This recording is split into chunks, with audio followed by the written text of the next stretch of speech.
What is up, everybody? Dan here, back at you with another episode of Daily Vitamin D. Today's guest, I got a good friend of mine. He's one of my favorite humans on the planet, KC Radumus. He is a musician, one of the best musicians I've ever had the pleasure of watching live. He's super animated and high energy. Anyway, he's also an entrepreneur, marketing expert, and he helps a lot of people with the stuff that he puts out. So today we're going to talk about your identity. He's got some tips for you, and then I'm going to give you some thoughts of my own. So without further ado, KC Radumus.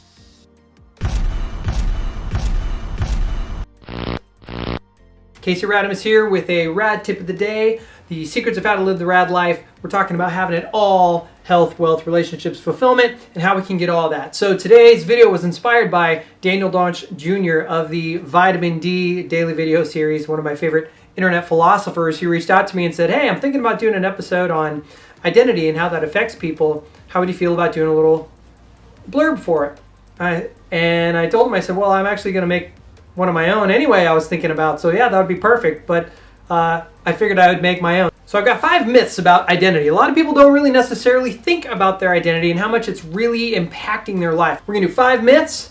Then we're going to do the 5 truths, which are the opposite of the myths. We're going to talk about why this matters and what to do next. So the top 5 myths. Number 1 is believing that our identity is real, that it's a real thing. Okay, we're going to talk about that. Myth number 2 is believing that our identity actually defines who we are. Myth number 3 is that we only have one identity. That's a myth. Myth number 4 is believing that our identity is permanent. And myth number 5 is believing that a change in our identity is a bad thing. Okay, so let's take a look at those. So those are the top 5 myths. So what are the top 5 truths about those myths? Okay, myth number 2 is believing that our identity actually defines who we are, right? I'm Casey, and that's me. So the truth is that our identity does not define who we are. A good way to think about our identity is like a paint job on a car. If you change the color of paint that you have on a car, is that car still the same car? Yeah, it's still the same car. So my name's Casey. So if I wake up tomorrow and change my name to John, am I still the same person? Yeah, I'm still the same person, right? If we're married and then we get divorced, are we still the same person? Yeah, we're the same person. If we change jobs, and we used to be a plumber, and now we're a waiter. Are we still the same person? Yeah, we're the same person. Okay, so these things that we attach to our identity and believe that they actually define who we are, that's false, right? They don't define who we are, because we are something greater than any of those identifiers that we attach to ourselves. It's like a paint job on a car. So that was KC Radumus coming at you with some of the wisdom in his brain at your ear holes. So I'm going to put a link up to the full video. You got to watch the whole thing if you're interested in finding out more of his thoughts on identity. But what I want to add to that, because he said identity doesn't define who you are, that was the tip that I wanted to give you today, because it kind of ties into what I'm going to be talking about. How much of your identity is based on pure chance, okay? These are things that never occur to most of us, okay? We go through life and we feel like we're in charge, that we like what we like, and that our choices are truly conscious, okay? But how much of our choices are actually conscious choices that we have made? How much of our identity, or who we believe we are, is based on pure circumstance, okay? Things we have no control over.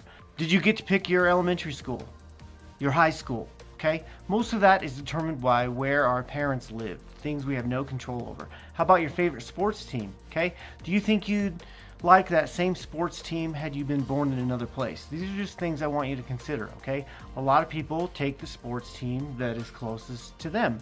All right, and shall we talk about religion and politics? Okay, some people just go along with whatever religion their parents are, okay? That's fine, whatever you want to do.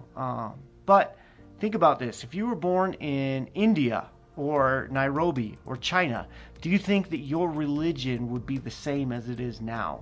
Like, what about Saudi Arabia? What if you were born in Salt Lake City, Utah? Okay, just some things about this. How much of your beliefs are conscious choices, and how much are you just going along with whatever was handed to you based on the circumstances of your birth? Okay, do you think if you'd grown up in a different environment, you'd have the same exact political beliefs right? Even our personal preferences towards things like music can be influenced by our social class or the friends we hang out with. These are just some things I want you to think about. There's nothing inherently wrong with any of these things, all right?